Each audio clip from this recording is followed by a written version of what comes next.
Lord, ibigay mo po sa akin ang dapat kong gawin sa araw na ito. Lord, thank you for this day. Thank you for another day. Alam ko na marami na namang opportunity ang darating sa araw na ito. Alam kong darating na ang pagkakataon na inaantay ko, Lord.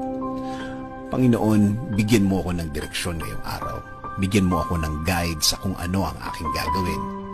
Lalo na sa mga problema na dumating sa aking buhay ngayon, na may mga pagkakataon na nalilito na din ako, Lord. Ibigay mo po sa way ko ang mga sagot at solusyon sa mga dalahin ko ngayon, Panginoon. Ilayo mo po ako sa mga pagkakataon at mga tao na naglalayo sa akin sa sagot ninyo sa aking mga problema, Lord. Ilagay niyo po ang mga tamang impluensya sa aking araw-araw, Lord. Mga tamang tao na mag-i-inspire sa akin. Mas magbibigay ng mga paliwanag tungkol po sa buhay at lalong-lalo na sa inyong presensya at pagmamahal. Ilayo niyo po ako sa mga maling tao na ito dahil minsan nakakadagdag po sila sa aking problemang kinakaharap. Ilayo niyo rin po ako sa mga pangyayari na maglalagay din sa akin sa mas malaking problema, Panginoon.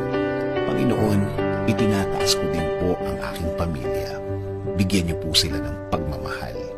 Bigyan niyo po sila ng proteksyon. Bigyan niyo po sila ng mga tamang daan at pagkakataon. Ilayo niyo po sila sa masama.